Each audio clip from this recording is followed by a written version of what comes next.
Hi, friends. Yesterday I made a video about the challenges that Ita and I faced in our marriage in terms of challenges with each other. There were also challenges that we faced with other people, and I'd like to talk about that today.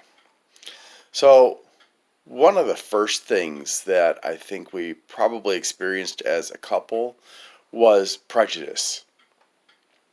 I remember when we were living in Kamang Pratama, which is a housing complex, a very nice one in Bekasi, and we would go walking around because we enjoyed seeing all the gardens and the fresh air and the quiet because it was like an oasis. Bekasi was crowded, Jakarta was crowded, and we just liked the extra space. And so we'd go walking around, and every once in a while, we'd see men on what are called becak, which is a kind of a rickshaw or trishaw, and they would say stuff to us in Javanese and sometimes Indonesian, and it was early on in our relationship, and I had no idea what they were saying. And we'd walk on for a ways, and Ita would tell me that they were insulting her, they were calling her a prostitute and things like that. And it really made me upset, but she wouldn't let me go back and confront those men. Part of that was probably because in Indonesia, confrontation is not an acceptable behavior in most circumstances, and partially just because she knew I'd get my butt kicked. Because these guys were, they as their job, they carried or pushed or pulled these trishaws around, so they had strong bodies. So if I'd gotten into a fight with one of them, I probably would have ended up being beaten down, and they were never just one of them. And another challenge that I don't know if my wife had to deal with it, but I certainly did, is that people tended to believe that I was a very rich man. And as I've said in other videos, the salary I earned compared to what the average Indonesian earned at that time was above average to the point where, yes, I would have been considered wealthy.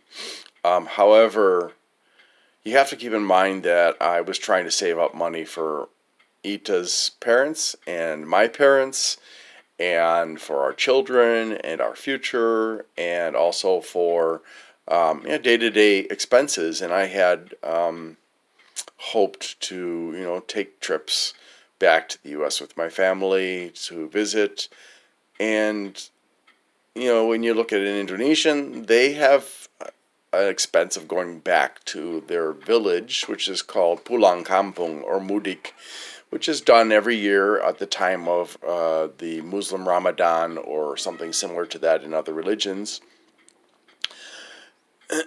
More specifically, the Lebaran period, which is at the end of Ramadan, when families get together and they eat together, they talk together, they ask forgiveness of each other and things like that. So, but if you look at their salaries versus the cost of going home, sometimes it's prohibitively expensive for many of them. It's also extremely difficult from the standpoint of getting transportation if you have to save up money and you're late saving up enough, and also the duration of transportation time can be ridiculously long, especially if you're traveling on the roads, because everybody else is too. And with a population probably about the same as America, the roads, especially on Java, were extremely congested. It could take a trip that would normally take maybe a quarter of a day, half a day, could take a day or two, because it would just move at a snail's pace to the locations that people lived, and then at the end of Lebaran, going back to where they lived to work.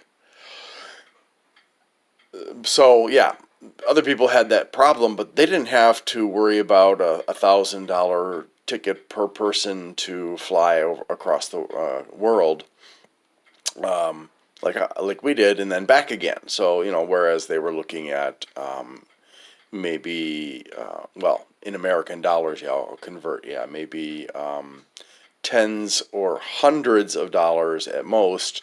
We were looking at several $1,000s for that kind of a trip. And of course, if we were saving money for my mom and my dad, that also would need to be substantially larger than the amount of money necessary in Indonesia to help your parents.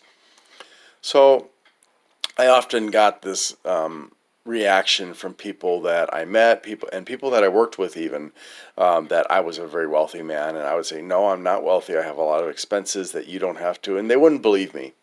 It was partially ignorance. I mean, Indonesian people don't understand that the cost of living in America is so much higher than in Indonesia, excepting certain specific areas like Jakarta now has gotten pretty expensive.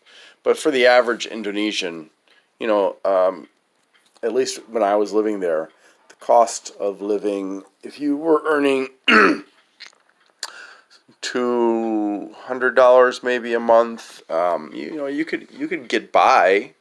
You'd have to be frugal. You'd have to make sure to stay out of supermarkets and only go to the traditional markets and haggle the prices, and not splurge on more expensive items and not go out and stuff like that. But you could survive. So, anyways, getting back to the topic of external challenges to our marriage. One thing that was an ongoing problem for my wife, Ita, was that in Indonesia, well, the Dutch controlled Indonesia for 3.5 centuries in almost all areas of the country, and as a consequence of this, the Indonesians grew up feeling inferior to Caucasians. They grew up feeling that Caucasians were beautiful and that dark skin was dirty.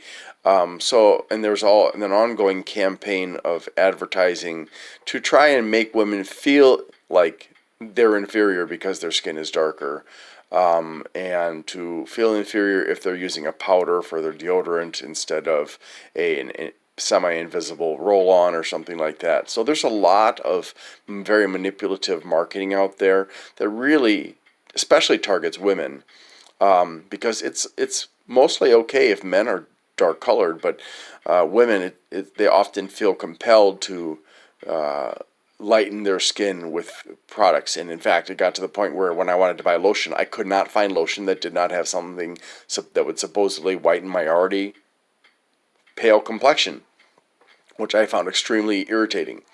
And I felt bad for Indonesians because they couldn't, they had the same problem I did. So, my wife was a darker woman, and that was fine with me. I don't care. But a lot of people would look at my wife and they would assume that she was a maid or a nanny because of her dark skin, because they have this belief that if you are rich, you're going to have lighter skin. And if you're looking at the Chinese subpopulation, then yes, they obviously have lighter skin. But there are also a fair number of Indonesians who engage in skin whitening, which is stupid because you're putting yourself at risk. And, I've even talked to some men about it.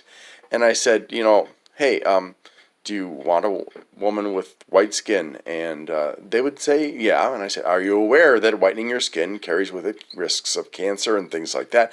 And they were like, oh, no. And I said, well, how do you feel about it now? And many of them still wanted their woman to be light-skinned, which is just stupid. But, they've been programmed by these marketing campaigns, and it's just, I'd like to have a word with the directors of the companies that allow such abusive and manipulative advertising. Anyways, so my wife, with or without me, would be walking around, and they'd with my kids off, and people would come up to her and say, "Oh, what beautiful children! Where's the mother?" And my wife hated that. Or they'd walk up, and my wife would be walking with a friend who had lighter skin and our kids, and they'd come up and they start talking to the friend as if she was the mother of my children. And, they'd assume that my wife was an employee, was taking care of the children, or just a friend. And this happened throughout our marriage. She would report on this to me periodically. So that was, especially for my wife, a really big source of frustration. There was one time when we were driving somewhere, and my wife didn't pay attention to a sign that said no left turn.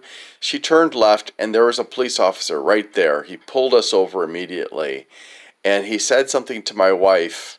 I didn't catch it, but I found out later what he said. He told her, "Take your customer home and come back here," and he took her driver's license.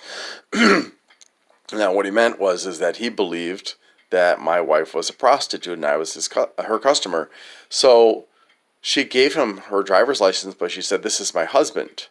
So we pulled over and talked to the guy, and we had to pay him some money to conclude the traffic violations processing.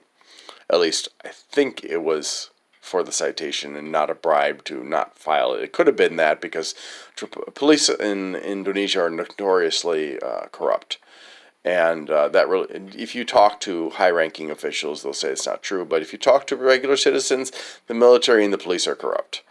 And there were other situations like that occurred where my wife was mistaken for a nanny, a maid, or a prostitute, which was, I think, I'm really not sure which one she felt the most hurt by, but I know it hurt her every time, and I hated it, and she hated it.